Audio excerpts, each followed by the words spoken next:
Hey guys, Jacob here. Just a little disclaimer at the top of the episode that this conversation does mention certain sexual themes, certain explicit content, nothing too grotesque or detailed, but they are mentioned as concepts. And in case you're listening to this podcast in the car with your kids or something, you might want to skip to the next one for now and come back later in private just in case.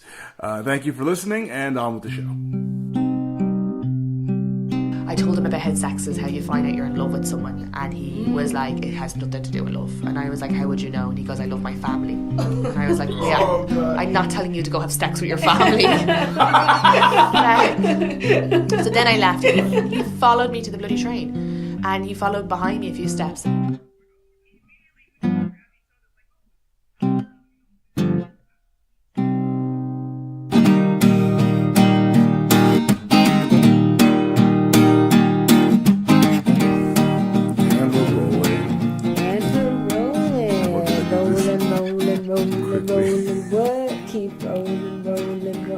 Fred Durst, you guys. Thanks, Fred.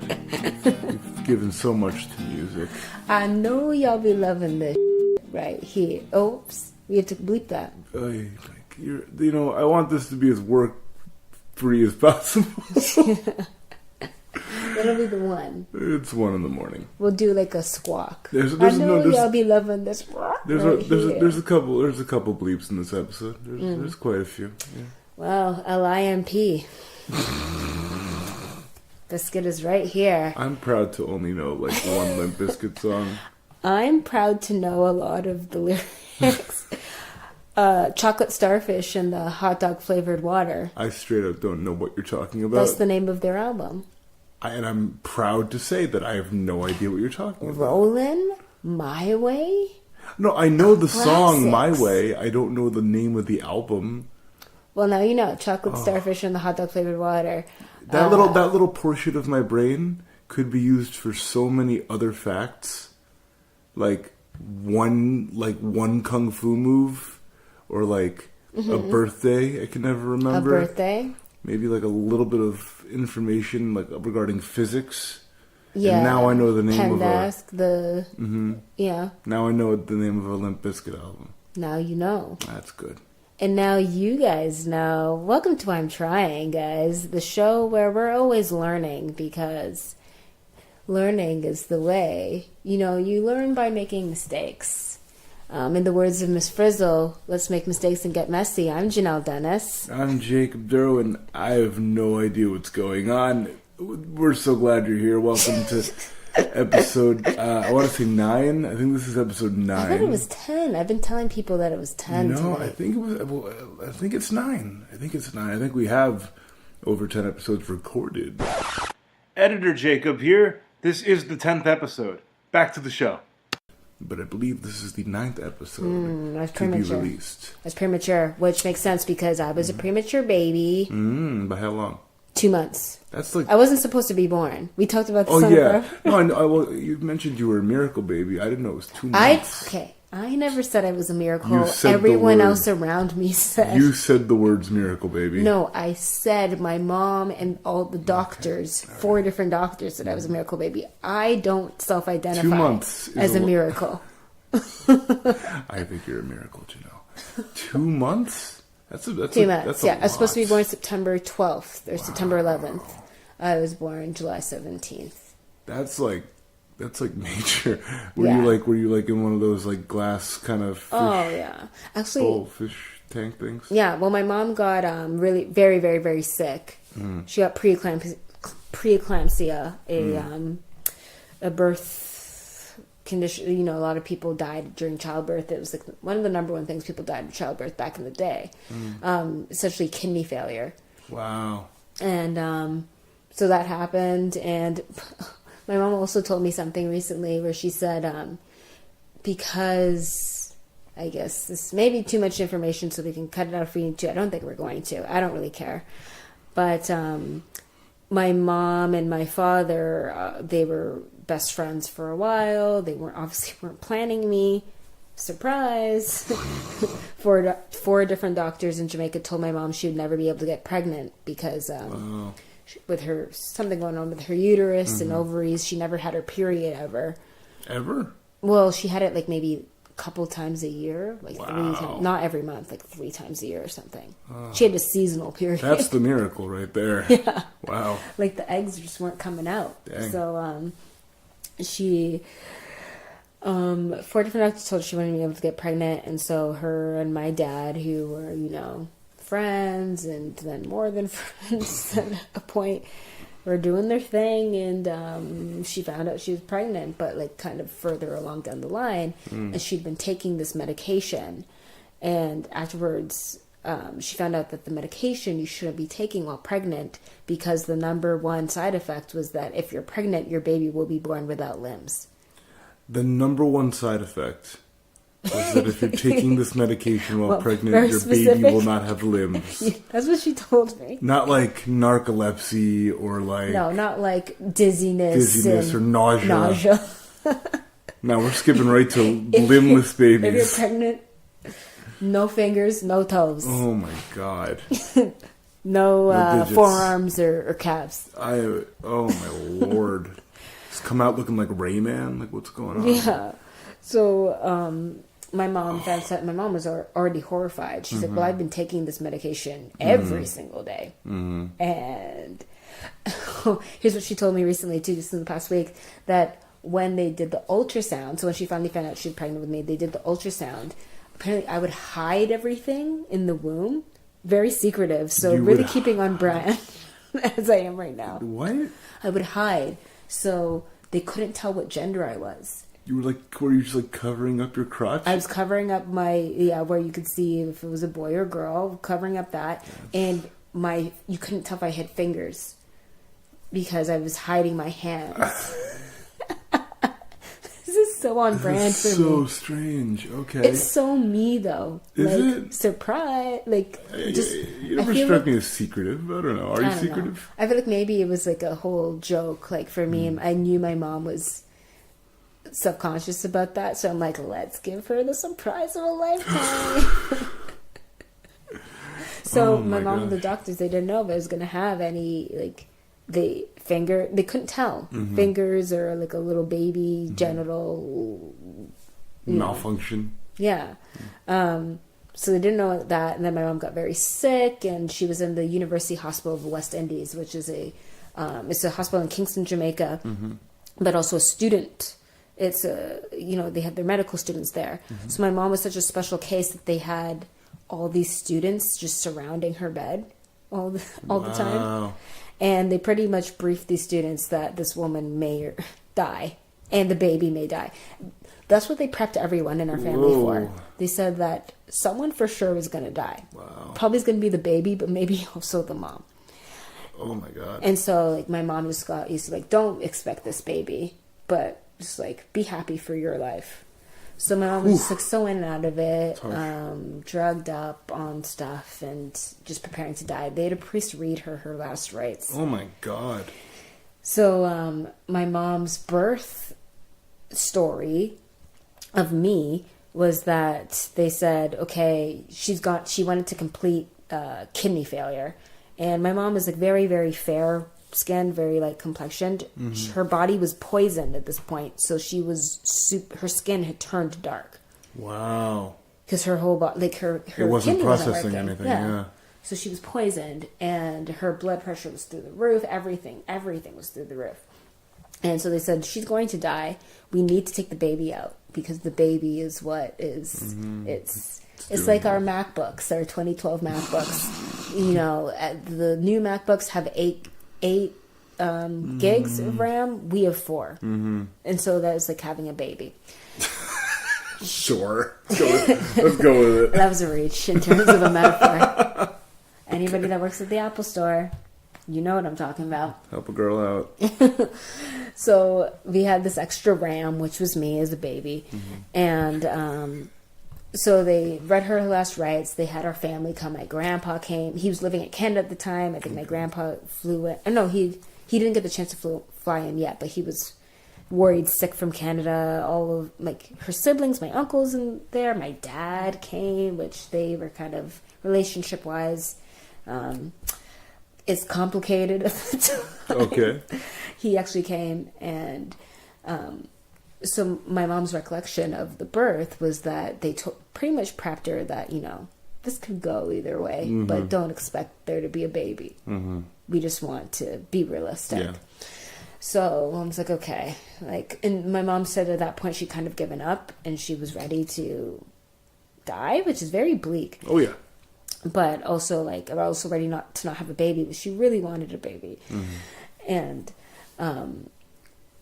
so they said, okay, we're going to have to induce labor to take this baby out 2 months early because we have to get it out of you, or else both of you are going to die. So this was induced by the doctors? Yeah. Okay, So they induced the labor, and then she said she was just in and out. I don't know what she was on, but she was in and out.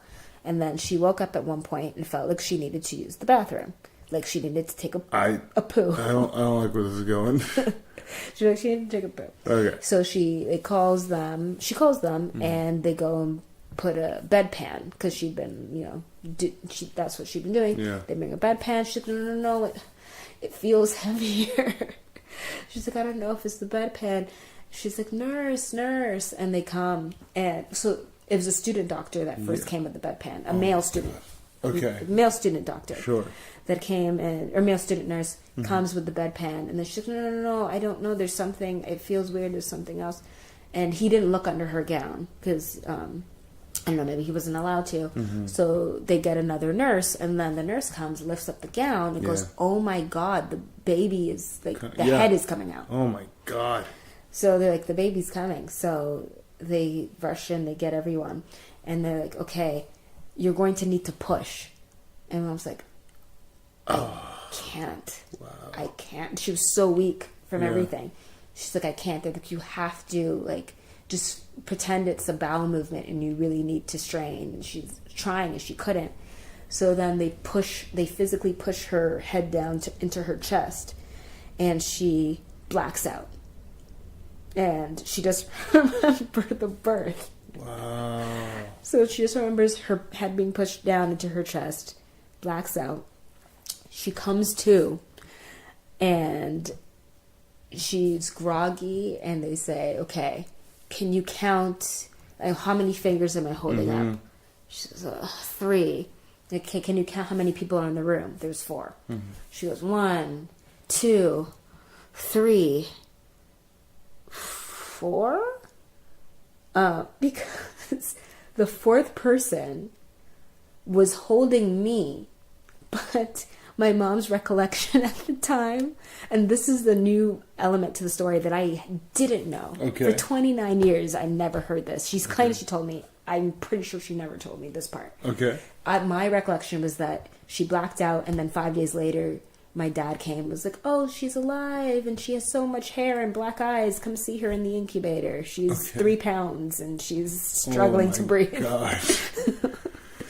But my mom added this element of the story that that she remembered that the 4th person that was holding me, she didn't see a baby. She saw a chicken leg. A raw chicken leg. She thought you were a chicken leg. A raw chicken leg. Like leg and thigh. She's like, I saw the 4th nurse holding chicken. I'm like, what are you talking about? Me? Jhanelle. That was me. And also the scary thing was that because I was so premature, well, I was 3 pounds. Yeah. I was so premature. Apparently in the last trimester, babies are covered with hair, and they shed the hair in the womb and I guess swallow the hair, and that's their first bowel movement. I didn't get the chance to do that. So you were just I was too early. I was too ready. I wasn't ready. Oh my gosh. I came out not ready, not rehearsed. You came out fuzzy. Came out fuzzy, looking like an actual monkey, covered in hair. That's hysterical. Like a monkey. And my mom said she was scared when she saw me. But she gave birth to the missing link by accident.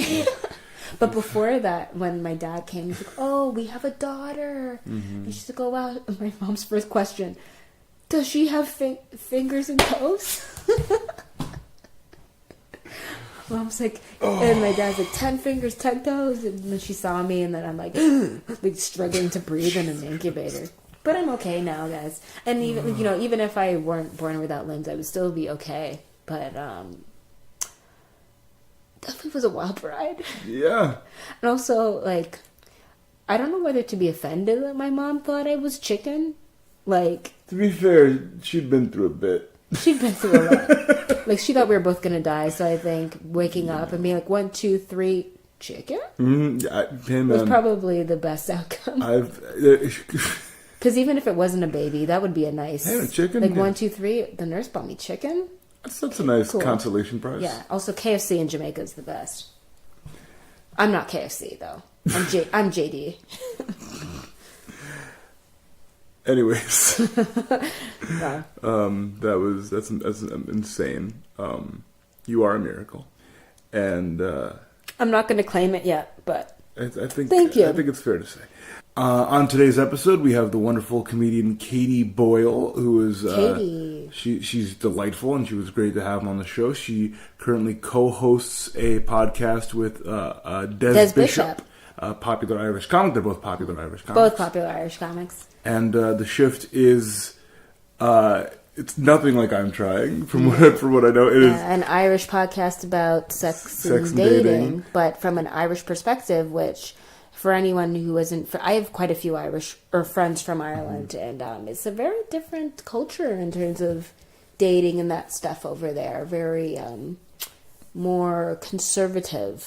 So Katie is not that. It's pretty funny. Like you just pull up the list of the episode names for the shift, and it's like I can't say half of them on this show for the sake of getting the explicit tag. So it's pretty fantastic to be able to do a show that is so forward and blunt and treat something maybe that could be seen as like a little taboo as something normal. Yeah. And that's really what it needs. That's important. Very liberating for people, Yes. especially that come, not just people from Ireland, but people that come from a conservative background where things like that are more taboo. And, family may not be accepting of certain lifestyles and things. I think it's very refreshing. It is. Also, Katie does run a couple shows in New York that are very popular, and where she does get to speak about that kind of stuff and have comics on. One of them is The Transplants at QED in Astoria. It's a show primarily of comedians from other countries. Awesome. And then she also does host different comedy nights, I think, at the Rochard in Manhattan, an Irish pub. So she's doing her thing. Awesome. And all of her information's in the show notes if you want to check out her stuff. Anyways, hope you enjoy our episode with the wonderful Katie Boyle.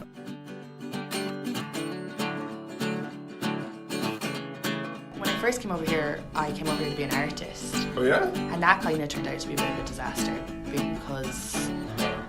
because I always wanted to be an artist. Like a and- visual artist? Yeah, that's what I did in college. And I got like a really good degree. I got like a really good GPA, and I got all A's in my visual art, which again, anyway. Saying you got an A in art, one person can love it, another person can think it's shite. So it's kind of hard to grade. But That's fair. they do grade on a lot of the work ethic, and that's always what I wanted to do my whole life. And then I came over here and worked at a like super big museum. Can I say the name? I guess I can say the name. It's not a big deal. Whoa! Yeah, but I'm going to give out about them now in a second. We can always block it. I don't think it matters really. Like they're not. You're It's not not gonna like be they're gonna. working there? They're not like listening to comedy podcasts. I don't think. But Probably not. and I'm never planning to work there ever again. And it's not like I was technically working there because they don't pay their interns. But yeah. So I did a like internship there, but it was some weeks. It was like 40 to 50 hour weeks, and it was unpaid. And like, it was very. The whole thing was very scary. And Devil Wears Prada. And they would just forget to tell me to go on a break, and it was all, and then I was kind of new to this country, so I didn't know what to expect. And it was horrible. So you were fresh here. Like how long? Did you literally get off the plane 2 internship? weeks, Oh yeah. my gosh! Wow. Where were you living? At the time I was living where I have distant cousins up in Connecticut, and then I moved in with Irish people that was like kind of my family knew distantly, but it was a nightmare. It was like an Irish couple who were like beating each other up. It was like very insane. Yeah, they were just a bit nuts in fairness. Well, I don't know, it just sounded very violent in their room, so that was kind of intense. And then they ordered a bed off. Oh, and he was also fighting with the other Irish girl we lived with a lot over you know, who drank whose milk and stuff. And he had like very horrible opinions that was very uncomfortable as well. Like he was very vocal about like, you know, he would say stuff that was like quite homophobic, and he was just not a nice guy. But then he ordered a bed off Craigslist and we got bed bugs within the first like week. And I had spent all of my money on this apartment because it's the broker's fee, the deposit, which is insane. There's nothing, it's not like that in Ireland, and then your first month's rent. Yeah. So I had zero money. I was working for like 40 to 50 hours a week. It was crazy. For free. And they wanted me to work on weekends. So I found it really hard to get a server bartending job. I got one that would like accommodate that lifestyle, but the money was really, really bad there. So I was only making like 200 to 300 a week, working 5 days there. And now they were like short shifts, but I was also working at MoMA every other hour. So I would like steal from MoMA. Like I would, because they would get me to go out and buy the artists their food, but they would never eat the food. So it's not technically stealing because it was going to go in the bin. That's not stealing at all. But I would like eat 8 bagels a day. So then I ended up getting fat even though I was like hungry. I actually ended up putting on a lot of weight when I moved over, and then we had the whole bed bugs thing. I had to sleep on the kitchen table that night when I saw those, because they're actually like little monsters. We've nothing like that in Ireland. And welcome to New York. Yeah, how big are they? They're like they're you can see insects. Them. You can what? see them. You can see them. It was hard, and I remember saying, me and the other girl had gotten our beds, and my cousin actually bought my bed, but still, because I didn't have any money, but still, we bought beds, and we said don't like get it off Craigslist, and this guy was like, it's fine. So that night I saw them, I went out to my kitchen table, called my stepmom, cried, and then I slept on the kitchen table. Oh my god. And then a week later, so we had to I had to throw out a bunch of my stuff, and they bed bug bombed the apartment or whatever. It was like a whole ordeal. And then a week later I come home and everybody's like freaked out in the kitchen and they're standing on chairs, and I'm like, oh, what's going on? They said, oh, we've mice. Like, that's my bed. Yeah, that's my bed. But they were like, oh, we've mice. And to be honest, I don't care about mice. But bed bugs are way worse. But their bedroom door was open, and I was like, of course we have f***ing mice. We're on the 8th floor.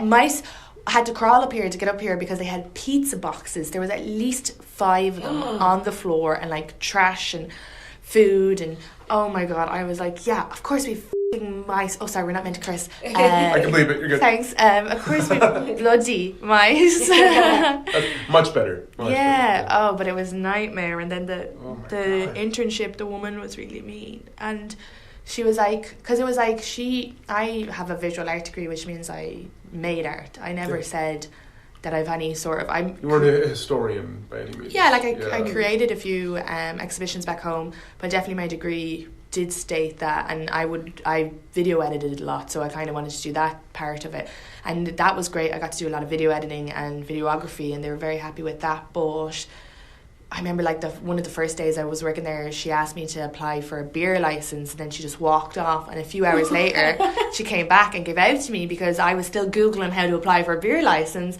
and she was like, oh, I would have been quicker doing it myself. And it's like, yeah, you would have been. Yeah, like please, I have no idea what I'm doing.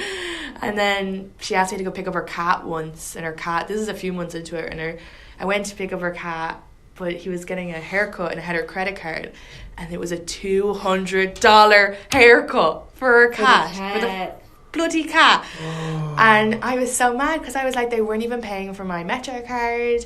I would get like the odd lunch off them, and I was like, and I was putting in so many hours, and I was like, oh, I would be better off if I were a bloody cat. This is super insane. Why did I get an art degree? Oh, so but then I ended up walking. You painted on some whiskers. Yeah, right. It taught me a lot, though. It taught me like how to kind of, I guess that I don't want to be in the art world, and I still love art and stuff, but I don't want to be in that sort of. But anyway, I ended up just starting comedy, and I love comedy, so it all worked out for the best. So what brought you into comedy from visual art? I went to the Creek in the Cave. It's such a great venue. Like I wouldn't. And in fairness to my boss, I always try to find them, like, not be like, oh, that she was like totally terrible. Her boss had gone on pregnancy leave, and I think she was under a lot of stress. Okay. Yeah. So not that was right, and I'm sure in her Carried eyes, down to you. Basically. yeah, and I'm sure in her eyes she was probably like, oh, this idiot. Yeah. But But also, if you were getting paid, it would be a different story Yes. as well. yeah, and you wouldn't actually hire me. Yeah. To do that specific stuff like beer license, all that, or you would just train someone. You can't expect them to know. This was a couple years ago, right? Yeah, 4 Because years now ago. New York City state law, there's the unpaid internship test where employers have to prove that your unpaid intern isn't doing actual work.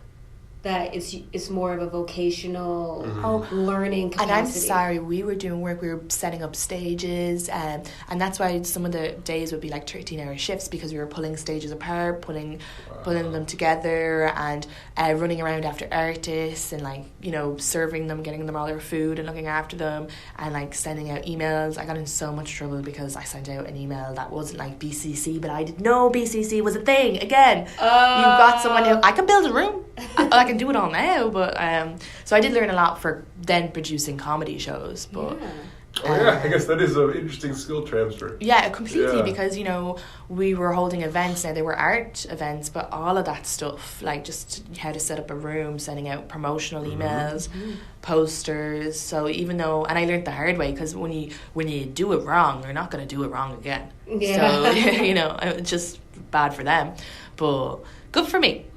In the long run. Yeah, it was a good experience. Where did you go to school?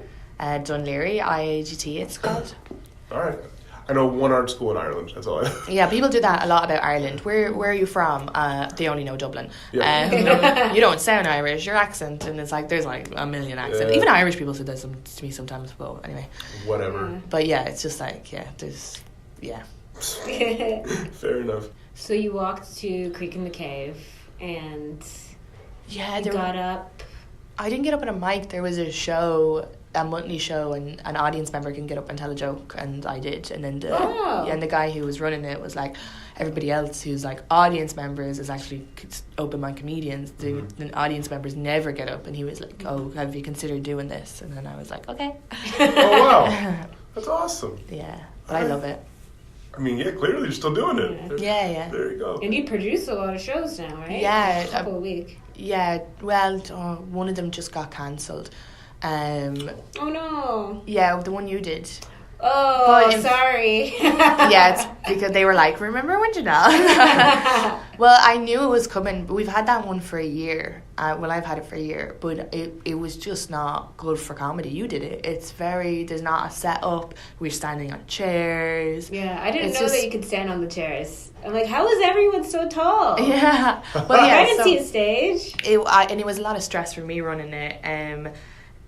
So that's actually going to be changed into a monthly, and it'll be upstairs. So we don't really know and I told them I don't want to just produce it, so I brought in a co-producer. But yeah, so that's fine. So that's good, and just a comedy show. It's not like cancelled. It's rebranded. Yeah, to make it Yeah. a bit. Whereas I still have the other weekly. The other weekly is great. That's at the Rochard. They're both bingo comedy shows. So there's like bingo and comedy, and then I run the Transcend show, which I started running like a month into comedy. So it's like it'll be like, well, a couple of months in. So it's like 3.5 years old, that show. Yeah. And that's at QED. So. Oh, well, like, so I wanted, I'd come here I was like proving something to myself. I'd also like broken up with my boyfriend, moved out of asked him to move out of our house, and then put the money down for a visa. So I was like, I can't go back. I can't, like, I need, and that's just like silly. But anyway, once I started comedy, it all got way better. But yeah, I moved out. I subletted my room, which is awful. I got some poor little nice person, because I was signed into a lease. I got some poor little nice person, told them it was a lovely place to live, got them to sign on, and I was like, your problem. But I was like, I have to get out of here. And then they never they had my contact, so it's not like I was still like sublease. They never. I think they moved out 2 months later and then got someone else. But yeah, Just a chain of subletters. I know I'm gonna go to hell for that. But I had to get out. I was like, I can't. And a place opened up that was cheaper. My friend needed a sublet, so I went to that, and that actually was lovely. It was just really, really far away, but it was a lovely place. So I lived there for a bit, and then I moved in with someone else in Bushwick then I've been with them for a few years. That's where we're at. There you are. All right, rockin'. Okay. Man, I just I can't imagine a more like unwelcome welcome to a city than like living with a bunch of violent people and then rodents and pests all at the same time. That's just really well, and because the other girl who lived with us, she was just going through some stuff, so she wasn't happy. So she was like, you know, when someone's like super sensitive, like who drank my milk or who will, you know, so she was fighting with them and us and the whole thing. And then I lived in a place in Bushwick where there was like 5 of us living there, and one of them had a girlfriend in like what should have been only a 3-bed apartment. That was crazy. And there was a dog.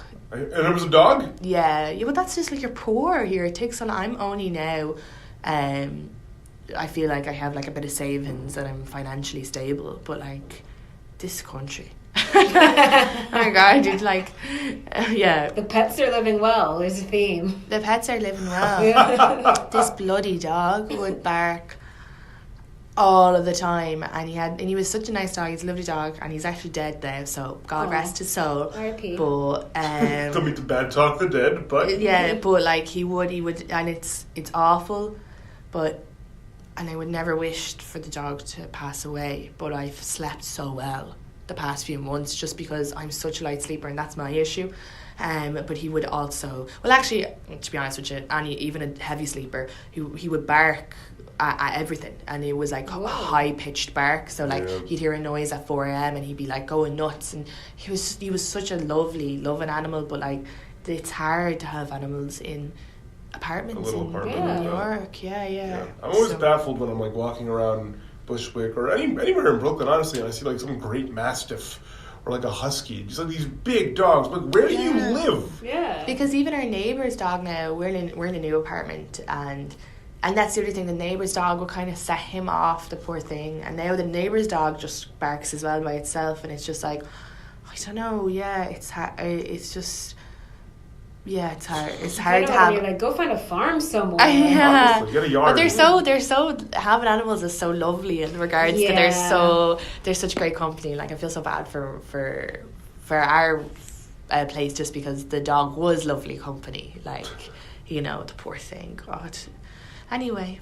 I've been trying to convince my roommates to get a cat, but one of them is allergic, so I can't. That's what I was trying as well. My roommate's the same, allergic, and because especially after the dog, I was like, we should get a cat, and they were like, no, because like cats are. But then sometimes you're not always allergic. Because I was allergic, and then we got a cat, and it never set me off. Well, I mean, it's complicated. We'll talk about that later. Yeah. But yeah, no. But sometimes they meow in the middle of the night as well, so that could be, you could get one of those psycho cats who like scratches at your door. I just want to sleep. Man, I went to the cat cafe several times. I go there often in Brooklyn Heights, and you pay $7. You can hang out with all the adoptable cats for half an hour, and it's beautiful. And like half of them, like some of them are a little bit nuts, but like a lot of them are just like sleeping and mellow, and they want to like just chill and get pet. And I'm like, I'll take that. Yeah. I want that cat. You know, I love cats. My ex-boyfriend pushed me once, and we were having an argument. Yeah, but it wasn't like, he was never like violent.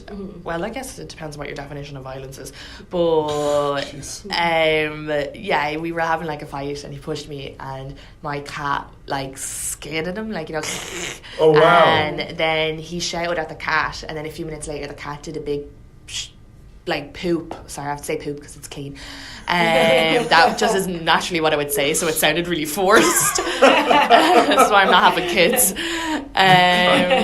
Poop on his side of the bed. So now I ended up having to clean it up, but still I was like, Wilson, you got my back. So that's a good feeling. Yeah, cats are great. I love cats. Yeah. On my side. And they can sense the energy, because when I go to visit my mom, and my mom's having a fight with me, we're yelling. So we're both yelling, but I'm the one that's kind of defending myself, and my mom's the one who's riled up. Yeah. My cat can always tell who's the one that's more riled up, and he'll go and meow and be like, and it's almost like are you serious? Like, meow. Oh my God, I love that. And then she'll be like, shut up, go away, and he just won't leave, and then he'll bite her. And he doesn't do that at all, but it's only when she's yelling. Yeah, he's trying to like be like. Yes. And then I have to be like, hiding my smug smile. Being like, I wonder who's in the wrong here. French Santana, the great equalizer. But because I hate when people say that cats aren't loyal. They are loyal. It's just they pick one person. I think they pick or maybe if everybody's looking after them, but they know who's they have their person. They know. Yeah, I definitely think they're very loyal. Yeah. I believe it. Yeah, because people are like, oh, but a cat will go to anybody. No, they won't. My cat, you could put out a tin of tuna, and my cat will be like, I'm not talking to you. You know, if I don't like it, they'll just be like, I'll go over and kill a bird. So it's even more loyal that they choose you. Whereas a dog will go up and talk to everybody. They're too friendly for my liking. Like, look at you. I'm very friendly, so that's a very hypocritical thing to say. So you're competing with the dog. Yeah, I'm like, I'm the friendliest person in the room, excuse you. No. Excuse me, Fido. I never thought of it like that, but I guess you're kind of right. Yeah. I remember my cat ran away briefly. There was construction going on in the house, and like a bunch of walls were like torn down, like windows were open. And he's an indoor cat; he doesn't go out much at all. And he left. He wandered out, and we were looking for him. We couldn't find him, and my parents that night were just like, "I think Taz is gone. I'm sorry." Just a nightmare. And I was so sad, and I went to bed that night just like so. I didn't even cry about it. Like it was this internal. Oh, that's how you know it's bad. It was this like internal, like deep sadness. And then I wake up the next morning, and my dad wakes me up and he goes, at like midnight we heard scratching at the door, and he came back in, and he like had never left the house. So the fact that he managed to get back home and like was trying to get back into the house is like incredible. And he's like an ex-boyfriend. He's like, I'm sorry, I made a mistake. Take me back. The grass is not greener on the other side. But that's as well, I feel like that's quite an American thing. Yeah. To keep cats indoors and not presume. The cats are like, they're intelligent animals. Well, our cats in Ireland, they live very independent lives. They walk off and they come back when they want, because they'll come back to where the food source is or where the cozy house is. They always come back. So I'm surprised that the cat was never... He wasn't collared or anything. Like, there was no identification on him. Yeah. You know what I mean? Like, and I think it had been probably like 9 years or 10 years at this point of having this cat. And he always inside. Very rarely left. No, he was a lazy boy. He was not a fan of... I guess like that too. He would like wander into the garage sometimes and like walk up a few circles and be like, yeah, whatever, man. And just like walk back in. It's like, I don't... That's what I want. I want a cat like who's like that to put in an apartment here, like one that's like old and chill and like on the way out, and he's like, I just want to relax for a couple of years. If you can take care of an elderly cat, you are a saint. Like that is like any elderly pet, because there's a lot of old dogs and old cats that are up for adoption that nobody adopts. Why? What's wrong with them? Because they're old and because people want a long-term pets. Oh no, I want a part-time pet. That's why I'm not a big fan. I like being able to like leave New York if I want, or I'm very don't like being tied down. Hence the no kids. Hence the no. Has this been like a serious thing of yours for a long time? I think it'll really depend on when I hit 30. Maybe I'll change, because I think I would be a really good mother. But until I kind of find out where my career is going, and where it takes me, I definitely don't want to be like, oh, I can't go to Australia, and it really depends on. It depends on a lot. It's just hard for women, isn't it? Like that, especially now, because no matter what, we'll be anchored. Like no matter how liberal your partner is, I just think it's important now, like to be able to be like. To know that if I had a child, that's a huge... Yeah. Because you'd want to be a good mom, right? Yeah, Because you could have a kid and just be like, see ya. I don't know what a name you'd think of for your kid would be. Siobhan. That's so stereotypically Irish. Probably going to call my kid Isabel if I have one, but thanks for boxing me in there. No, I guess it's something I thought about, like... It's just such a huge responsibility, and when you're in the midst of comedy and you don't know where you're going to go, it's like, it's not something I'm planning for the next couple of years anyway. And that's so hard, isn't it? That we have like a timeline, like maybe like 34, I'll be like... Oh yeah, I was thinking of, actually this is kind of the opposite, but I was looking into selling, you're not allowed to call it selling, it is but selling your eggs. Yeah. Because you can get up to $20,000. I know, it's amazing. It's just a I long looked into it that process. time when I was at MoMA. I looked into it and I called my dad, and my dad was like, do you need money? But no, it's like, I got an ad, a Facebook ad. Like, I'm only 28, well, I'll be 29 this year, and it said, you know, do you want to freeze your eggs? And I was like, oh my God, they're targeting me. Like, You have a podcast. oh, yeah. About dating, and is this specifically, it's sex and dating in Ireland or in general? Well, it's just been an Irish perspective, because I've been here for the past 4 years, so a lot of it would have been, I talk about stuff that happened to me within the first few months of being here. Yeah, and he, well, like, so my co-host is Des Bishop, and he lived in Ireland from 14 onwards, so, but he's in his 40s now, so he has that perspective of kind of Irish from then and an American's perspective, because he lives over here now, and then I live over here, but I have it from my generation, which are a lot younger, and we're becoming more open about sex and talking about it. And I guess the podcast is about that, kind of like trying to take away a bit of the shame towards it. Sure. And also not being too crazy, like, because I've never been like hugely sexually active compared to the way New Yorkers go on, but I have had my fair share of fun, and it's talking a little bit about that. And I think for me that was a huge leap from Ireland to here, and the way people are so open here, and it's like madness, but good in one way, because yes, we should be open and these conversations should be happening, because like there's things like I didn't even know you could get herpes from like skin on skin contact. I just found that out like a few months ago. Wow. So, you know, so like if that's like, I'm a 28-year-old woman, it's just nobody's talking about it. And I think if we are open about sex, that's great. Yeah. Ideally, without be feeling embarrassed or more. Like the regret I felt the first episode we did, I thought, oh my God, my family will disown me. But they were very supportive. That's awesome. Very supportive. So they just said they won't listen. You know what? It's a kind of support in its own way. I was super desperate for love, and it made me like quite. Now it's great because like I don't feel that desperation. I'm very happy in the place that I am now. But when I first came over, I've always wanted love, so I ended up dating like people.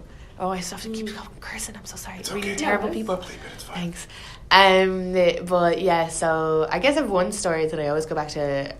I had this date with a Jesus freak, and Explain Jesus freak. and I know that's so offensive. Well, they're a freak for Jesus. Jim. Oh, okay. Yeah, and I know that's offensive because I just heard the freak part. I'm like, Yeah. Like, and I was like brought up Irish Catholic, and I'm totally of the opinion that if you want to follow a religion, absolutely. If you don't, that's fine. I hate when people are like, oh, religion's bad, or people who don't have religion is bad, and it's like, no, it's just people are bad and some people aren't, and it's like, you know, we can use these things for good, or, you know, and they teach, you know, moral background, but it's okay. So it's when it goes to the extent, like with this guy on the date, and of course I wear a cross, so I guess I didn't realize I was giving off, and then the Irish accent, he was probably like, oh yeah, let's her out, and he was gorgeous as well and younger, so I was kind of like, oh, this will be a bit of fun, this is exactly what I need.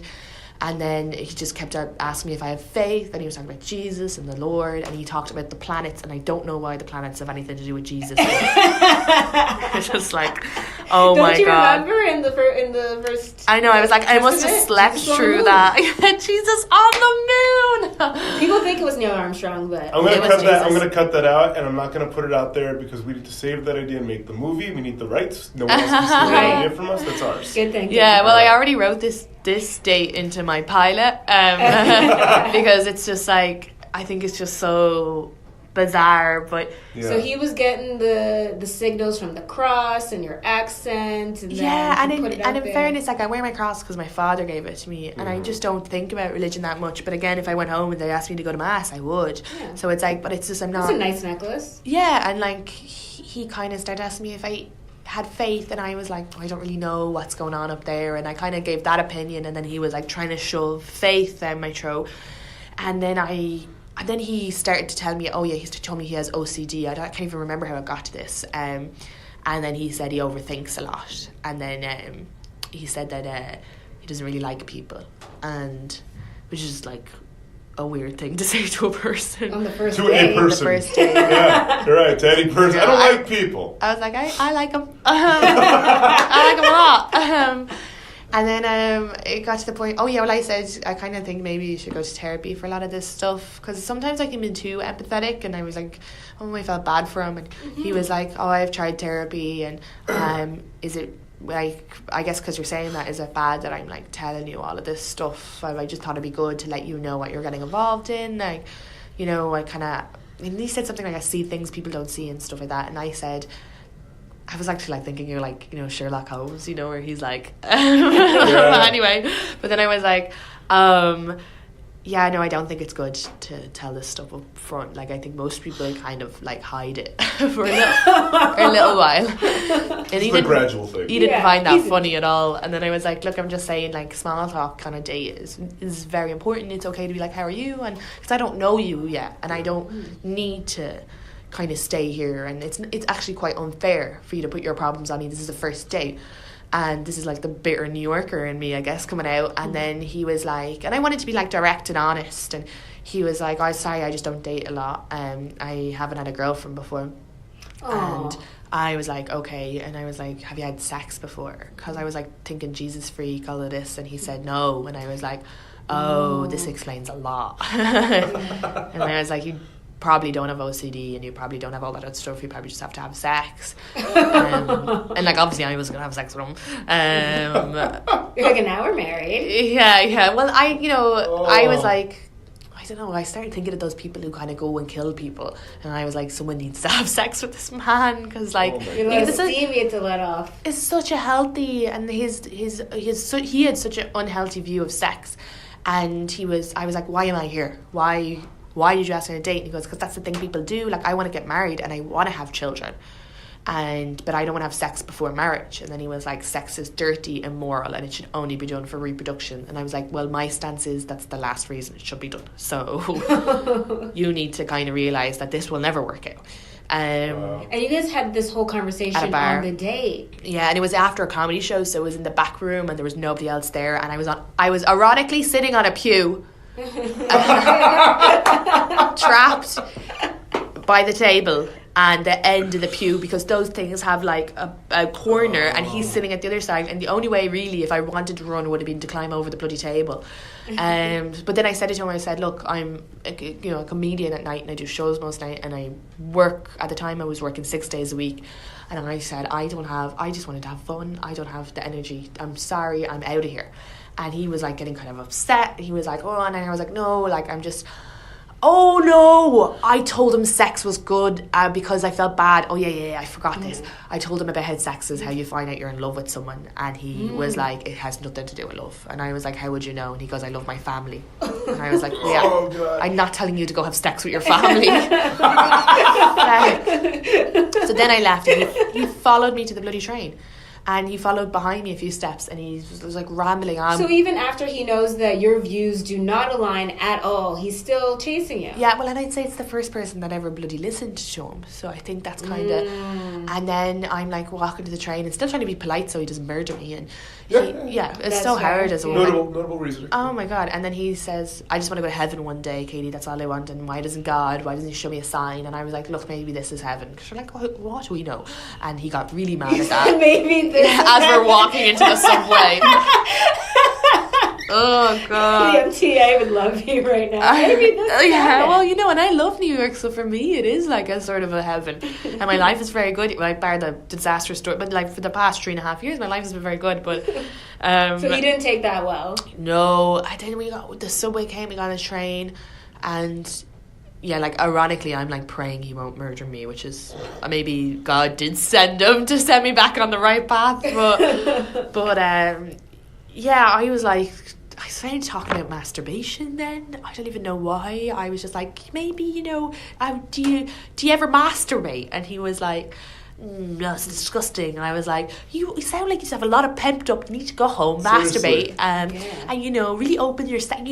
You might not even be into women. You might be into something else. There's all these fun things you can explore, and I don't even know why, because if he's not having sex, he's not gonna but I was like, just rambling. And he probably did not appreciate you saying that he could explore men. You're like, I know. What?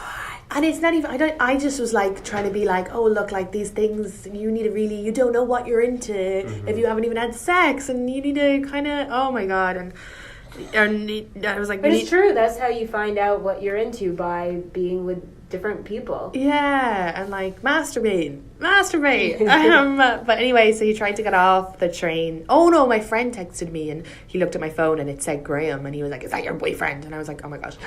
And I was like, I'm actually going to meet him now as a friend. And he was like, but he's a guy. And I was like, oh God, this is like, you're like from a different planet. So he tried to get off the train with me, and I was like, no, you don't live here. And he was like, yeah. And then like the doors are closing, and I pushed him back on the train. And I was like, you stay on this train. And then waited for the doors close, and everybody was just like looking at me like, this crazy. Closing doors, please. Yeah, it was crazy. And then he texted me a bunch afterwards, and I was like, he kept being like, you're in my prayers. And then he texted me, was like, why haven't you texted me back? I'm worried about you. And then he texted again, he was like, I'm getting seriously worried. And I was like, oh my God, this is like very upsetting. I'm a woman, I don't know you. This is like, you need to back off. And he saw your phone light up and asked if that was a guy or a guy friend. Like, there's so many red flags. Oh yeah, I'm lucky now he didn't kill me. It was a long time ago, so I'm fine. Yeah. But yeah. We've been asking all of our guests this question, and basically it's when you are having a rough time, maybe in those first couple months, maybe more recently, anytime that the anxiety kind of gets to you, where you're not feeling super hot, what is something you can go back to consistently to kind of make you feel better? It's like your little joy, your little place. It can be anything. It can be an album, it can be a movie, it can be a food, it can be an activity, it can be a person, anything like that. I have two things. Hit me. Tea. Hey! Tea is the best. You're in good tea company. Cures all problems. I drink a lot of tea. I drink like 13 cups a day. Nice. But yeah, I know. I feel like tea is very relaxing and just like the best. And what brands of tea? Lions and Barry's. Now Ireland's quite divided between some people are Lions people and some people are Barry's people. That's our brands of tea there. It's the only two. And most people are either Barry's or Lions, but I like both. Sometimes I'll mix it up. Your expression there made me very happy. Is there like a certain kind of like flavor or like a certain? It's just very strong tea. Your tea here is a bit. You're right. You're right. But it's really nice, and it's something me and my girlfriends would have always done. We'd meet up for tea, or if someone's upset, you're always like, oh, let's get a cup of tea, we put a kettle on, and it's a very Irish cultural thing that tea cures everything. Like, you're hungover, have a cup of tea, or so definitely tea is my favorite, and it's beautiful. And then the other thing is my two best friends. So one of them lives in Australia, and the other lives in Ireland, and we have a WhatsApp group, but we like voicemail each other and tell each other about our days. But it's like, I was thinking about it the other day, and I was like, there's a lot of things I probably wouldn't have gotten through if I hadn't been able just to, because when you have problems, like, I think it's so good just to say it out loud. So even just voicemailing that to them and getting their advice, but it's very important to have like friends that you can kind of confide in. You're not just bottling up inside. I mean, it's okay, I'm fine. And then they understand as well, because one of them's still in Ireland and one of them's in Australia. So for the Australian, she really gets the whole being away from your family. And then the one in Ireland is actually, she's my cousin. So we grew up together. We basically slept in the same bed for a long time. So it's really nice, So it's nice that we have that WhatsApp group. And if you can get those three people together and have tea. But we used to do it every week when we lived in Ireland, but sure, we just can't now, obviously.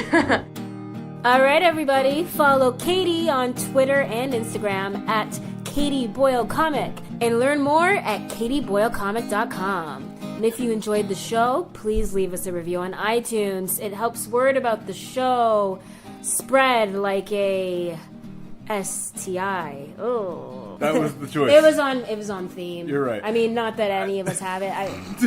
Be safe, everyone. You are digging a grave. Be safe. And of course, make sure you're subscribed to easily download new episodes. I'm Trying is hosted, edited, produced, and scored by Jhanelle Dennis and me, Jacob Derwin. Our cover art was created by the fabulous Sammy Kappa. See more of her work at sammycappa.com. That's SAMICAPPA.com. You can follow the show on Twitter and Instagram at I'm Trying Show. And if you want, you can follow us individually at Jhanelle Dennis and at Jacob Derwin. If you've screwed up and or embarrassed yourself and you're looking for help, Or pity. reach out to us on Twitter or email at imtryngshow@gmail.com, and our team of crisis experts It's just us. will be more than happy to assist you. Reasonably happy, okay? Thank you so much for listening. In the words of Queen, Can anybody find me somebody to love?